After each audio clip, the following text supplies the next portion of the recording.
This is a wake-up call. It's a reminder of how much we depend on our mass transit, how much we depend on our roads and bridges, how much our safety is directly linked to the kind of investments we make and how we get around. While we don't know the cause of this accident, we do know that starving rail of funding will not enable safer train travel. Last night we failed them. We failed to invest in their safety. We failed to make their safety a priority.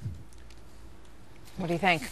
So as rescue workers were still searching for survivors in that horrifying train crash, several Democrats took to the microphones yesterday, suggesting that it was a lack of federal infrastructure spending that caused this accident, this horrible tragedy, and the loss of 7 lives while the families were still digesting this information. We now know that the engineer of the train was driving over 100 miles an hour, which is more than twice the speed limit when it flew off the tracks. We don't know if there's a direct cause and effect, but it certainly seems logical at this point, given what we know. Doug Schoen is a former advisor to President Bill Clinton and a Fox News contributor, and Matt Schlapp is a former White House political director under President George W. Bush and the chairman of the American Conservative Union. Matt and Doug, welcome. Good to have you both here. Great to be here. It felt a little soon yesterday to be having that conversation, Doug. Did it not? No, I would disagree. We have a transportation bill up for a vote.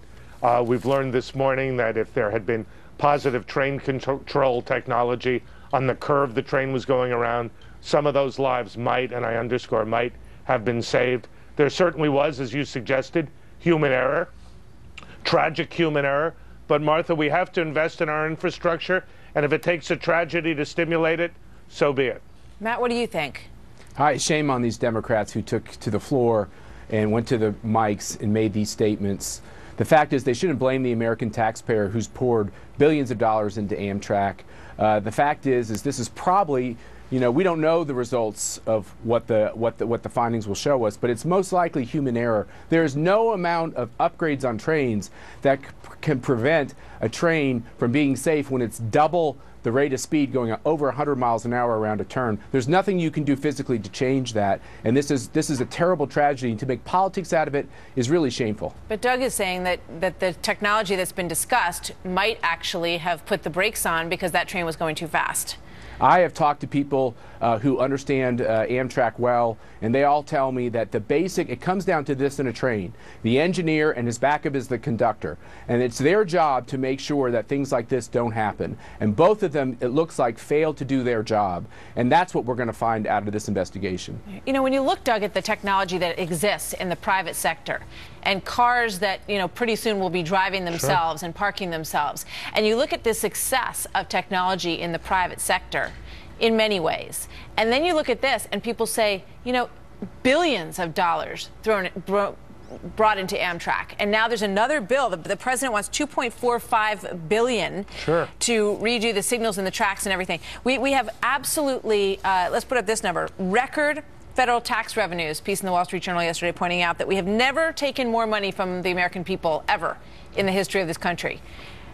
Yeah, so what is, you know, I guess, you know, it's always more money, more money, more money, but never, never, okay, well, what are we going to do to cover this expense? Well, and that was what I was trying to suggest. I think we can spend money more intelligently. We can reform our tax system, but we have to, if we're a responsible democracy, respond to real-world problems with expenditures that go directly to the cause and seek to prevent it. I mean, I'm glad Matt has got the answer to the investigation before it's done. I think there are technological innovations that could have, and I emphasize could have, saved lives.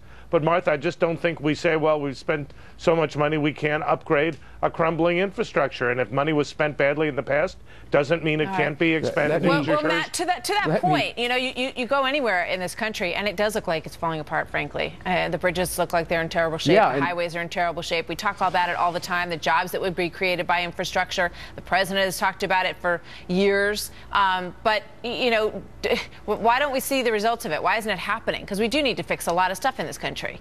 Yeah, there's no question about it. And how about we actually fix crumbling infrastructure? How about we look at this Amtrak line, which is actually profitable? What if we allowed this line from Washington, D.C. to New York actually to use its profits to upgrade its lines? I think that would be a fabulous innovation. How about we don't spend any more money on art and beautification? Why don't we actually fix roads, fix bridges, improve railways? That's what we should be doing with this money. Instead, Washington always likes to add Christmas ornaments onto this transportation tree, and it's a big mistake.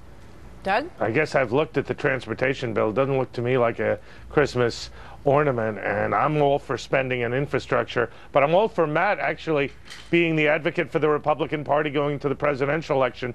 This kind of messaging is not going to defeat Hillary Clinton, I can assure you of that. How about the kind of messaging that says, before we know what happened with this terrible tragedy, that we have to take more taxpayer money and throw it at this problem? Well, that's what the Democrats. But that's what the Democrats have said yesterday. I think you're defending them. I am defending spending money to upgrade an infrastructure that's crumbling, but you know where what, lives Doug, were lost. But Doug, if they try to get that bill through and they try to attach spending cuts to it, you know what's going to happen, right?